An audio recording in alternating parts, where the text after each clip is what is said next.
ರಸಪ್ರಶ್ನೆ ಕಾರ್ಯಕ್ರಮದ ನಿಯಮಗಳನ್ನು ಹೇಳಿದ್ದೀನಿ. ಒಟ್ಟು ಇಲ್ಲಿ 5 ವಿಷಯದ ಆಧಾರದ ಮೇಲೆ 5 ಹಂತಗಳನ್ನು ನಾವು ಇಲ್ಲಿ ರಸಪ್ರಶ್ನೆಯಲ್ಲಿ ಮಾಡ್ತಾ ಇದ್ದೀವಿ. ಮೊದಲನೇದಾಗಿ ಕನ್ನಡ, ಗಣಿತ, ವಿಜ್ಞಾನ, ಐಟಿ, ಹಿಂದಿ, ಟೋಟಲ್ ಅಂಕಗಳು ಮತ್ತು ಫಲಿತಾಂಶ. ಒಟ್ಟು ಪ್ರತಿ ವಿಷಯದ ಆಧಾರದ ಮೇಲೆ 25 ಪ್ರಶ್ನೆಗಳಿರ್ತವೆ.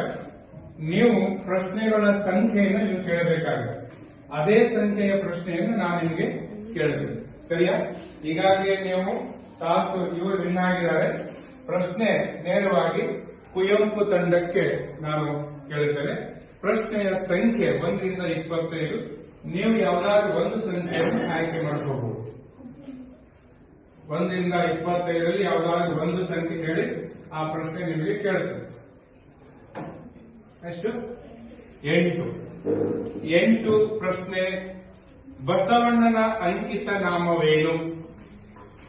ಬಸವಣ್ಣನ ಅಂಕಿತ ನಾಮವೇನು? ಹೇಳಬಹುದು. ಸರಿಯಾದ ಉತ್ತರ ಚಪ್ಪಾಳೆ.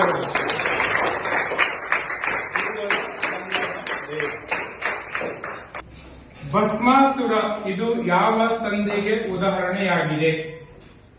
ಭಸ್ಮಾಸುರ ಇದು ಯಾವ ಸಂಧಿಗೆ ಉದಾಹರಣೆಯಾಗಿದೆ?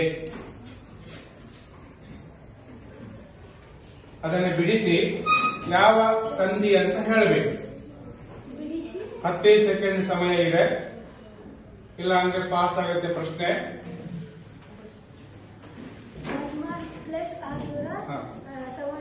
ಸರಿಯಾದ ಉತ್ತರ.